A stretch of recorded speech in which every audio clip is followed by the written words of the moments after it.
and welcome to another episode of Our Own Devices. As has been our endeavor over the past many weeks, that we are going to tell you something new. You're going to learn about a new trend in the technology sector, which is going to impact your lives also. And in that sense, I think we have got a perfect match this time. We are going to talk to Mr. Dewang Neralla, who is CEO of NTT Data Payment Services Private Limited. So we will also come to what the company does, but we are going to talk about how UPI, which is something all of us use quite a lot, is also sort of expanding its base. So Devang, welcome to the show. Thank you very much. Thank you very much. So Devang, can you start by telling us a little bit about what is the entity data payments and what all do you do? NTT Data Payments is omni-channel payment service provider. We've been in business close to about 16 odd years. Company used to be called Atom Technologies, but was acquired by NTT Data, which is one of the largest global IT integrator, system integrator from Japan. And this was in 2019. And since then, I've been driving the company. But as a part of the global vision, it's the whole emphasis is to basically ensure that we're able to disrupt payments not only in basically since it's based out of headquartered in Japan. The idea is to basically cover the entire get an Asian-based payment service provider and create a global Asian-based payment service provider. And in India, we are, like, as I said, we are an omni-channel payment service provider covering all the channels, whether it is online payment gateways, whether it is point of sale systems, whether it is IVR or mobile-based payments or QR-based payments. So we cover practically all the channels. Currently, we work with close to about 6 billion plus merchants, process close to about around $25 billion of transactions in a year, right, or upwards of $25 billion, and we see that's a healthy growth right now happening. If we talk about India and Asia, UPI, the concept of UPI itself is becoming quite big, right? And it's something that others are also starting to take notice of because the way it sort of takes the ability to make digital payments across the board to all kinds of people, all kinds of vendors, isn't that quite unique? It's very unique. If you look at India has been a kind of pioneer in terms of real-time payments. So when you talk about UPI, here we came. I think globally people have been waking up to the concept of real-time payment, and the whole idea is, can you make payments and can you make sure that the money is in the hands of the receiver or a beneficiary as fast as possible. Earlier, for example, when you look at about systems about maybe 7 8 years back, systems are not present globally. And in none of the countries, England had started about UK had started something like faster payments, but they had started and shut it off. And then when NPCI launched initially IMPS, which was an immediate payment system, which was basically for predominantly used for B2B payment transfers initially. And then UPI was innovated somewhere around demon times. And I think the rest is history. We've seen the kind of evolution of UPI and the ease with which basically it's gone to the consumers and basically the businesses and everywhere else in terms of ensuring fund transfers are happening on a real time.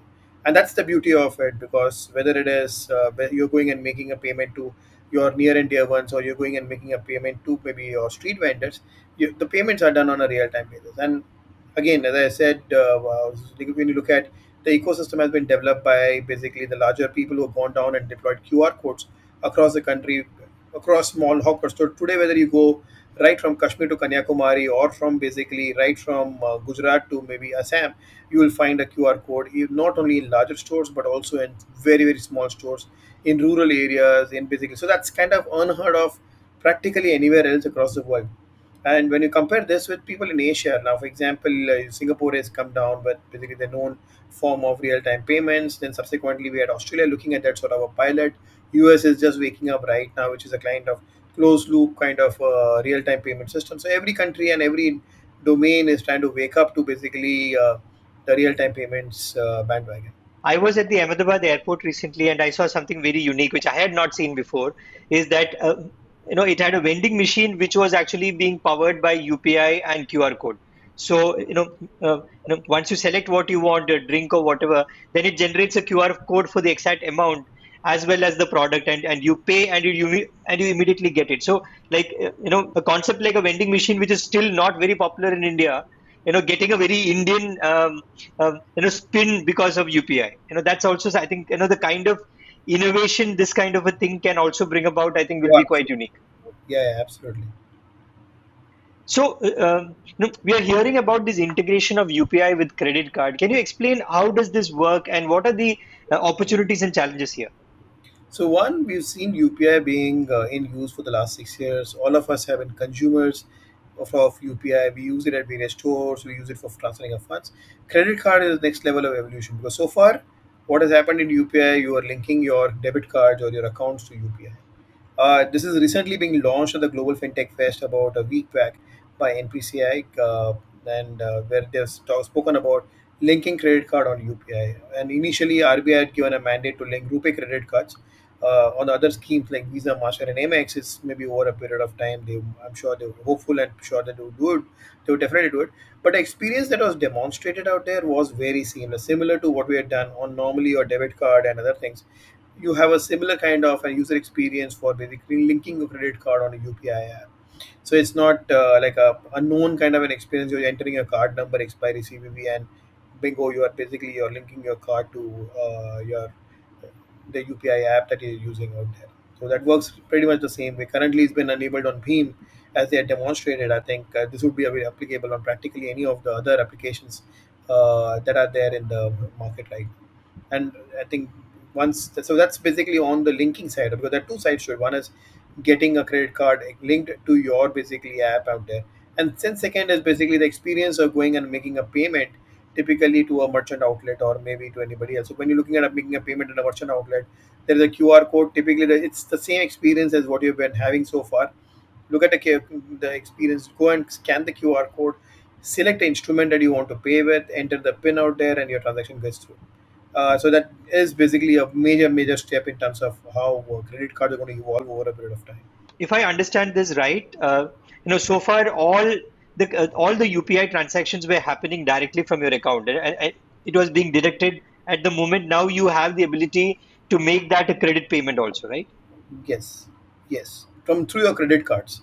Are there challenges in implementing this? You said that it's going to happen initially on RuPay, which is also an Indian credit card system. You think a Visa, Mastercard, and Amex is going to take time because they will have to configure their systems differently, right? So ultimately, it is on the banks because what happens is, and again, this is initial permission has come from Reserve Bank of India. So if RBI permits other schemes to, typically, if you've seen anywhere globally, even in India, you start with a POC with a kind of a small user base and user set, and then you keep on including and expanding the universe. I'm sure basically RBI would think about giving permissions to other schemes, Visa, Master, and RuPay. Once basically they give the permissions to the other schemes, Visa, Master, and Amex, I think it's a matter of basically how banks integrate their basically system. So it's not about how, so technically speaking, if you look at it is not so it's NPCI is the scheme out there. They're issuing RuPay cards on RuPay credit and debit cards, but the actual person or the entity that is issuing the card is a bank. So even on normal RuPay credit card, it is what you're linking is to the banks that are issuing the credit cards. So ultimately, it hooks up to that issuing host system and then does the authentication process and does it. So similar process, I'm sure would be followed for Visa, Master, or MX as and when they are basically allowed to integrate. And I think from a systemic point of view, I would believe that should not be too much of a change because the way NPCI has implemented the current interface for RuPay credit cards is very simple and it's similar to what has been there for debit cards right now. So it's not too different from your existing philosophy out there. It helps basically to continue the same because they're riding on the same rails. It's not effectively they're riding on any different rails. They have the same backbone, the same system which they're riding on. I think that really helps out there. Is this also going to increase the penetration of credit cards in India? Because like credit cards have been pretty much flat in India over a long period of time, right? Like, we still haven't gone beyond that single digit penetration, if I'm right. See, of late we had seen a huge jump in terms of credit cards. So if I look at pre-COVID kind of period, we were at about 33 million credit cards, and now we are at some 72 odd million credit cards right now. But having said that, India is a very credit underpenetrated society. And when you look at both, there are two sides to it. One is from the number of cards that can be issued to the people. Second is in basically in terms of the transactions where we can see the jump. So when we look at tier two or a tier three city or a town, they have not heard of a Visa or a Master credit card kind of a thing. So for them, even banks are not going and issuing a Visa or a Master credit card and other things. It's getting them for them to get a credit card becomes a kind of no go kind of a thing I think this would make it a lot more simpler for people across the country to get the credit. See, it's not, so when you look at the economic situation, it's not that only the city people in the metro cities are basically like the real kind of people who can use a credit card. It's the people even in tier two cities and tier three cities are pretty much good users of credit cards also, and they're reasonably basically from a credit worthiness out there. So they can be given credit cards there. So I'm sure the credit card, that's where the credit card issuance could go up. Second point in credit card issuance is the way the credit cards could be issued right now. You don't really require a plastic, right? If you're like Yeah. obviating technically the need for having a plastic out there, why do you need a plastic? So theoretically, a bank can issue a virtual credit card and give it to you.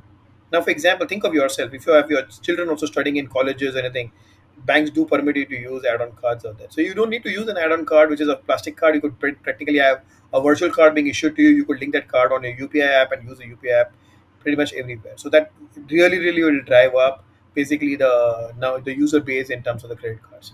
As in terms of transactions, definitely, because currently what is happening is a lot of times when you go across, let's say on a holiday trip, I'm not saying anything else, I often repeat that. So if you've gone down to Ladakh or Leh out there, and suddenly you do have a certain amount of a network out there, but you're out of cash. The people don't use POS machines there, and a lot of guys don't have that, but you are definitely have a chances of getting a UPI QR is very, very high there. So in that case, if you want to use a credit instrument and you don't want to dip into your bank account or something else, what do you do? Because your credit card is going to come as a savior at such point of times there. So that really would, so that sense I would see the transactions also growing. So as the issuance goes up, so would the transactions growing up. So I would not be surprised if we see the transactions doubling or at least tripling once you start basically the card issuance. So, since you're going to be making the payments on credit, is the NPCI is it going to also increase the limits? Because right now you have slightly restrictive limits on the kind of payments you can do every day, right? Like, is there an opportunity for larger transactions also happening now? See, the limit, the velocity check, and other things are for maybe from risk management perspective. So I Yeah. think over a period of time, you will have more jurisprudence coming in there, and then you would have the control in the hands of the user because they can technically define the limits. And I think what NPCI and other banks are doing is correct right now because we've seen a lot more. Say you are giving a new technology in the hands of people out there, and you don't want people to fail out there in terms of having frauds or other things.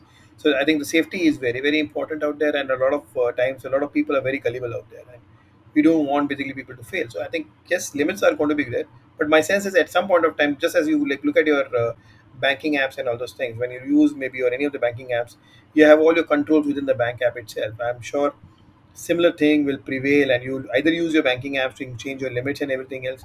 And same thing on UPI, you will see larger limits coming in over a period of time. Of course, in UPI itself, we have seen, for example, when you look at ASBA and stock up subscriptions and all, they have increased the limit to about 5 lakhs from the typical limit of about 1 lakh or 2 lakh per day. So you would definitely see that over a period. I think that's more about saying what gives more comfort out there and what is the kind of user feel out there. I think that's what would drive the limits. Using UPIs linked to credit cards, everything else, like all the interactions from a user perspective, like you would it is going to work on QR codes, for instance, right? Yeah, that's true. Now, the other thing I wanted to ask you, and you touched upon it a little bit, is about fraud. And a lot of people fear that, and with a lot of the phishing kind of scans that happened around UPI a few years back, or till recently, do you think people, a system where a credit card is integrated to UPI has all the protection that, users would need here? See, it's like saying you have a police going and telling you when you ride on the road, a motorcycle on the road, you're supposed to wear a helmet Yeah, and you're supposed to wear seat belts and go. If you don't wear a seat belt and you don't wear a helmet, what happens? You in an accident, you are the maximum. You can't blame the administration yeah, there. Same thing holds yeah. good. I think I have a fairly hard stand there for the users. Hmm. Users have to be, I think, be more responsible in terms of sharing their pins out there. So we've been in payment business for like close to about 16 years now, and we've seen, and that's what we've been advocating to all the consumers and everybody else. Please do not expose your pin, your OTPs, your everything, any card information to anybody else outside the system out there. Do not give your card data to anybody. So as long as I think people follow the basic hygiene, that is good. Unless until basically you have some kind of a different kind of a technology that emanates out there that can basically actually duplicate your phone itself and try to like spoof your phone directly. That's a different thing, and that's a different Yeah. extremely high level of fraud that could occur. but I'm not sure that sort of technologies exist right now. But largely the technology is because, for example, something like UPI, the control is in the hands of the user itself. So when you have a control So in your own hands to enter the pin or not, you need to see what payments you're doing and how you're doing those payments, right? so it is basically as good as the user, right? Absolutely, absolutely. If you had to give some tips to users on how to use UPI and not just with credit cards, generally, how to use it effectively, how to use it safely, what all would you recommend? So one fundamental thing when you're using UPI, you should and you can use it anywhere and everywhere you can. Uh, One basic caveat out there is whenever, see, normally what happens is a lot of times you have collect kind of UPI collect requests coming to you, Yeah. from shopkeepers or anybody else. Please make sure at what you're looking at, and when you're making a payment, please, before making a payment, look at where you're making. Because normally, instinctively, what we do is we have a payment request coming in, we just make a payment and payment, bingo, the payment get the amount gets debited, and that's when you realize the money actually got debited and you have no recourse out there. So one is basically in terms of safety, you need to be very sure in terms of basically how what you're where you're making the payment. Is it from verified sources? For example, a lot of time we make payments online also. Like for example, you go to airline site, you do a flight ticket booking, you get a, like when you use UPI, you get basically a UPI collect request out there, you make a payment, which is a verified site. Most of those OTAs are really verified and good set of people out there. So you need to just be cautious about those sort of things because a lot of times you've seen, especially when you're like selling your goods on maybe sites like, I would not name the site, but people have come down and so I'm giving you a collect request out there to validate my account and all, and you don't realize basically like, what is the amount out there. So they're actually seeping your money out from your own account. I've seen like very well educated people falling prey to the sort of things. So that's one thing which is very important. Second is basically people need to understand how do you raise disputes on UPI apps itself. So it's not about, people become absolutely clueless because assume that you have been defrauded or something else. There are mechanisms in every app where you can raise disputes within the app itself instantly, and there are enough guidelines given by RBI for the end users to basically get them protected out there. So, if within that 24-hour window, if you make a complaint and everything, you're raising a dispute, you'll get your money back and everything. So, I think the whole dispute handling mechanism is very important, and I think a lot of users are not aware of the dispute resolution mechanisms from the apps itself. So, I think when you use an app, it's just not about making a payment or anything else. You need to understand what sort of, in event of any problem or something, just understand where and how the dispute handling mechanisms are there. How can you raise disputes, as in when assuming that there was a problem and you want to raise a dispute, you could do that. And technically it's not always about a fraud, right? It's always, for example, you're making a payment of 10,000 rupees and you actually added one more zero out there. It was kind For of fat zero, finger kind yes. of problem. It is genuinely a problem, right? And you want to raise a dispute and basically kind of handle that. There are ways and means to do that also. So I think that's very important to understand. So I think these are two things which I would tell our users to basically definitely look at things when they're using UPI. Before we wind up, one last question. How important do you think this UPI revolution in India has been, in terms of financial inclusion? And do you think there are more things that are going to happen in India from a fintech perspective, which is going to, become, demonstrative to the world on how technology can be actually used to empower people?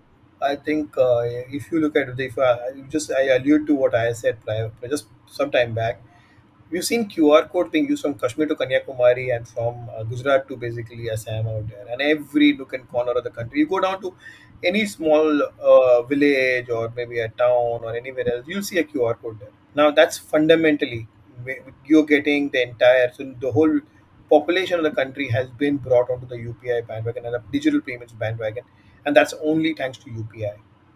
Today, for example, when you go to a, let's say when you're traveling on a auto or maybe a cab, you're not talking about the cab operators, but you're talking about normal auto. The person is, rather than giving you change, is happy to give you his Google Pay account and say, sir, Google Pay kar dijiye.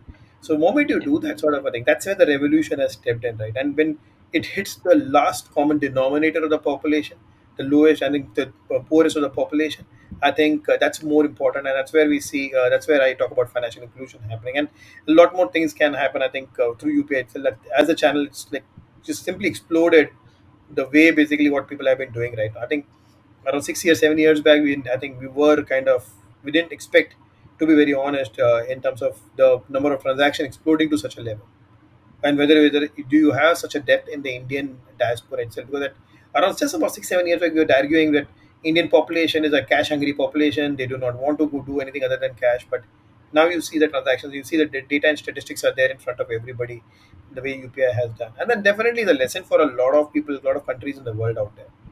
So I think it's one you is foremost is basically how do you include a larger part of the population into the payment system. Second is in terms of basically efficiencies of payment, because today, for example, earlier we were used to basically card-based payment. When you do, let's say for example, a merchant-based payment out there, and when you do a merchant-based payment, the money would get released next day and other things. Now, I think as and when with UPI, we've seen real-time payments coming in.